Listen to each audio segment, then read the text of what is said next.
Welcome.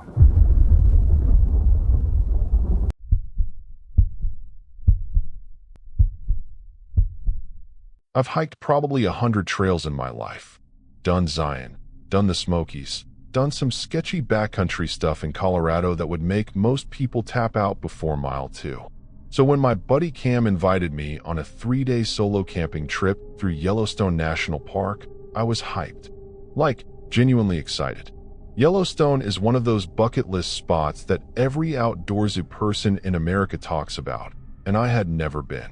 We mapped out the route ahead of time.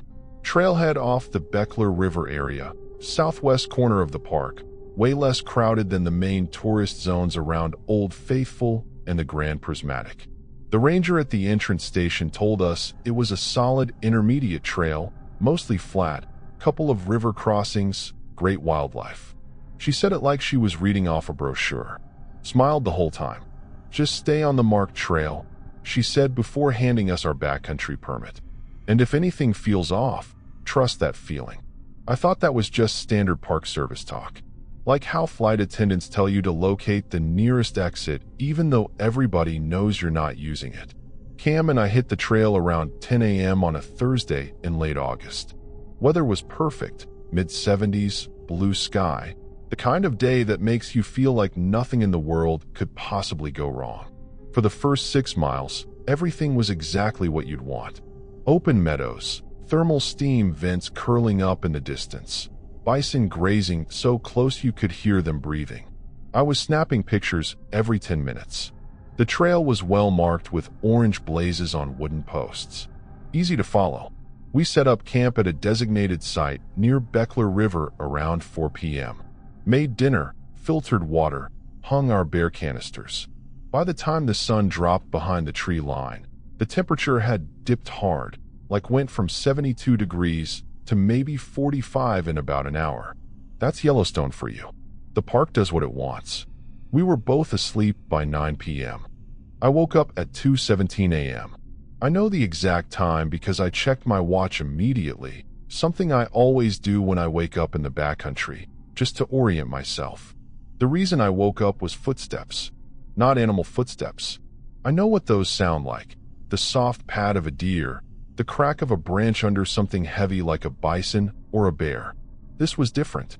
These were deliberate, two-legged, human footsteps. Slow, even, moving along the trail just beyond our campsite. I unzipped my sleeping bag and sat up. Cam was still knocked out in the tent next to me. We had a 2-person setup, but both of us ran hot and preferred separate sleeping arrangements, so we had pitched 2 single tents side by side. The footsteps stopped. I held my breath for a solid 30 seconds. Nothing. Just the sound of the river maybe 50 yards off and the wind through the lodgepole pines. Then a flashlight turned on. Not a beam pointed at me. Just a light, visible through the mesh of my tent wall, stationary, maybe 40 feet away, just off the trail. Standing there, not moving. I grabbed my bear spray and my headlamp. I unzipped the tent slow and stepped out into the cold air. The light was still there. I clicked on my headlamp and pointed it toward the source. A man was standing at the edge of the tree line. He was wearing a dark jacket, older style, like something from the 80s, heavy canvas, not any modern outdoor brand I could recognize. Dark pants, boots, a regular handheld flashlight pointed at the ground. He looked to be maybe 50s, 60s. Hard to tell in the low light. He was just standing there at the edge of the trees, watching our camp. "Hey," I said. My voice came out steadier than I felt. He didn't say anything. He didn't move. "You good, man? You need something?" Still nothing. He just stood there, flashlight pointed down, watching me. I backed up 2 steps and put my hand on Cam's tent. Cam, wake up." I kept my eyes on the man the whole time. Cam stirred. "What?" "Get up. Right now." By the time Cam unzipped his tent and stepped out, maybe 12 seconds, the man was gone. Flashlight and all, like he'd just dissolved into the tree line. We swept the area with both our headlamps. Nothing. No footsteps retreating. No crashing through brush. Just gone. We didn't sleep after that. At sunrise, we broke camp 2 hours early and booked it back toward the trailhead. Neither of us talked much on the way out. When we got back to the ranger station at the entrance, I told the ranger on duty, different guy, younger, morning shift, what we'd seen. Described the man, the jacket, the flashlight, the whole thing. He typed some stuff into his computer, asked for our campsite number, our permit details. Then he looked up at me with this expression I couldn't quite read. "That campsite," he said slowly. "You said Site 4B? Yeah."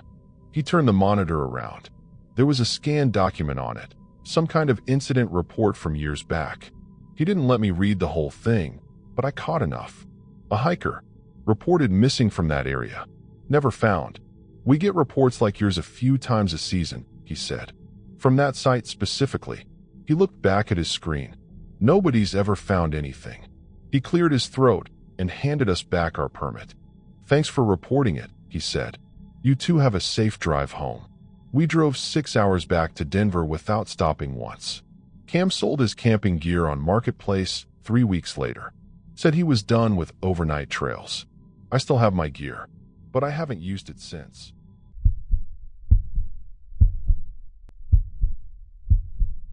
Okay, so before I get into this, I need to say something. I grew up in New York City. Born and raised in the Bronx, spent my whole life in this city. I am not the type to get spooked. I've seen stuff on these streets that would make most people's heads spin. I've walked through Central Park at weird hours more times than I can count. It's 840 acres in the middle of Manhattan. I know every shortcut, every landmark, every sketchy bench where you don't want to sit after dark. I thought I knew that park. This happened 2 summers ago, late June. I'd been working a double at the restaurant where I bartend, closed out around 1 a.m., which is nothing unusual. My apartment is up on 110th, right at the top of the park, so my usual route home cuts through the North End, through the Harlem section, past the Dana Discovery Center, out the gate on the east side. 20-minute walk, maybe. I'd done it 1,000 times. That night was hot. Sticky, that New York City summer heat that sits on you even at 1 a.m. I had my AirPods in, listening to a podcast, just cruising. About 5 minutes in, I passed the Mere, that's the small lake up in the northeast corner, and that's when I noticed her. A woman sitting on a bench facing the water. By herself, middle of the night. Which, okay, in New York that's not automatically weird. People do all kinds of things at all hours. I glanced over, registered her presence, kept walking. But something made me look back. She was watching me. Head turned, watching me walk away. And even from 20 feet, something about the way she was sitting felt wrong. Too still, too rigid. Like a person holding a position rather than just naturally sitting. I kept walking, pulled my AirPods out so I could hear better, picked up my pace a little. The path curves north after the Mere, through a stretch of trees that blocks the skyline for about 30 seconds. It's darker through there, fewer lamp posts, more canopy. I always move quick through that stretch. Halfway through, I heard footsteps behind me. Even, quick, getting closer. I turned around. The woman from the bench was there, maybe 15 feet back, walking fast in my direction. She was wearing a white dress. I hadn't clocked what she was wearing before, but now it stood out against the darkness. Long white dress, dark hair, no bag, no phone. Just walking. Fast. "You good?" I said. My voice echoed a little in the trees. She stopped, looked at me, and then she smiled. And I know that sounds like it should be a relief. A smile is friendly, right? But something about it was completely wrong. It was too wide. Didn't reach her eyes. Just this wide, flat, incorrect smile. Like someone who had seen a smile before and was trying to reproduce it from memory. I turned around and walked. Fast. Faster than I meant to. I came out of the tree section and looked back. Nobody there. I genuinely thought I'd imagined the whole thing. My brain running hot after a long shift. Spooked myself in the dark, whatever. I kept moving. Then I heard it, from up ahead. Humming. Low, tuneless humming, coming from the path in front of me. I slowed down, looked up the path. She was there, standing in the middle of the path about 20 yards ahead of me. White dress, same posture, facing me. I do not know how she got in front of me. I had not stopped. There was no branch in the path she could have cut across that fast. She had been behind me 15 seconds ago. I stepped off the path onto the grass. I did not take my eyes off her. I walked in a wide arc around her, staying as far as the terrain allowed, never turning my back. She didn't move. She just watched me, smiling. I got to the east gate, went through, flagged a cab on 5th Avenue, and took it the remaining 8 blocks home, which is insane. I've never cabbed 8 blocks in my life. I told my coworker about it the next day, a woman named Sylvia who's lived in the city even longer than I have and knows Central Park like the back of her hand. Sylvia put her coffee down and looked at me. What did she look like? She said. I described her. The dress, the hair, the smile. Sylvia was quiet for a second. Then she said, my cousin saw something like that 3 years ago, same part of the park. He wouldn't walk through there at night after that. She picked her coffee back up. There's been stories about a woman in that part of the park going back forever. I always thought it was just something people said. She paused. I don't walk through there at night either. Just so you know, I still cut through Central Park on my way home sometimes. But I go around the Mere now. Always. Some shortcuts aren't worth it.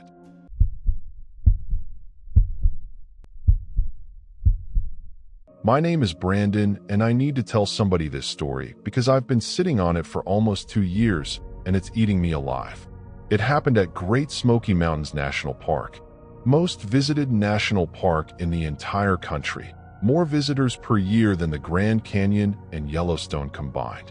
People think because it's so popular, so well-traveled, it's safe. Benign. Just a pretty mountain park full of leaf peepers and vacation families. But the Smokies are old, way older than any of us. The Cherokee called those mountains sacred for a reason. And there are parts of that park, the back trails, the old home sites deep in the hollows, where you feel that age pressing down on you like something physical. I felt it, and then I saw what came with it. I was 26, solo trip, late October, peak foliage season. I'd booked a backcountry site near Hazel Creek, deep in the park, accessible from the north shore of Fontana Lake. You have to take a ferry to even get to the trailhead. That remote. The ranger who sold me my permit told me I'd likely have the trail to myself. He wasn't wrong. I hiked in about 7 miles and set up camp on the first afternoon with no issues. The foliage was unreal, reds and golds so saturated it looked fake, like someone had cranked up the color correction on the whole world. I ate dinner, wrote in my journal, watched the sun go down over the ridge. By 8 p.m. it was fully dark, and the Smokies at night are a different animal.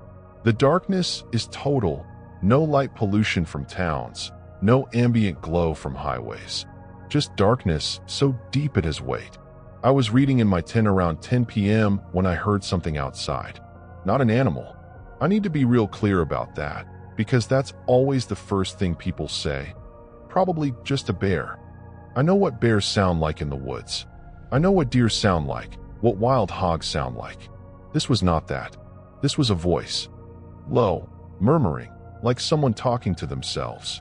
Moving along the trail past my campsite. Moving slow. I went completely still inside my sleeping bag. I didn't breathe. I just listened.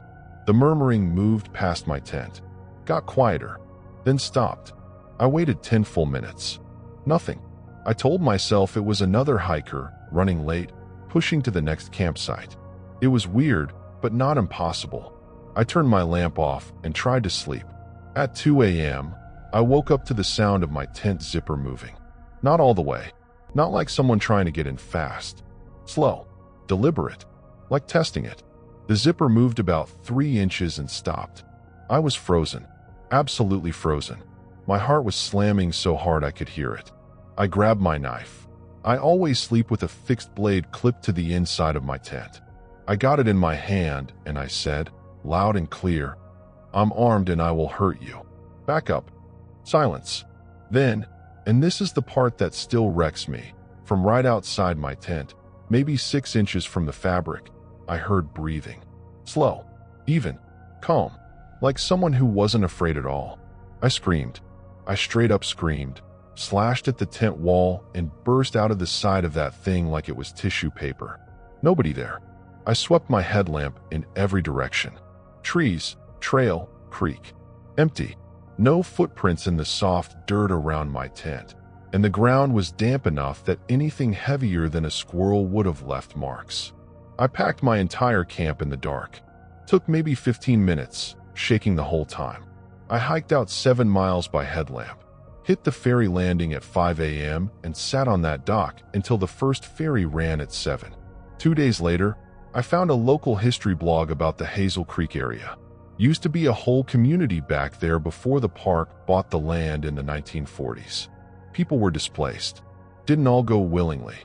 One entry on the blog talked about hikers over the years, going back decades, reporting sounds at night in that hollow. Voices. Something at tent doors. The blogger, some local historian from Bryson City, had a quote from an old-timer in the area. He said the people who used to live in Hazel Creek always believed something stayed behind when the families were forced out. Something that never accepted that those mountains no longer belonged to them. Something that still walks those trails at night, checking on who's sleeping in what used to be its home. I will never go back to the Smokies after dark. Not for anything. Not for anyone. Some places remember who they belong to, and they don't appreciate strangers.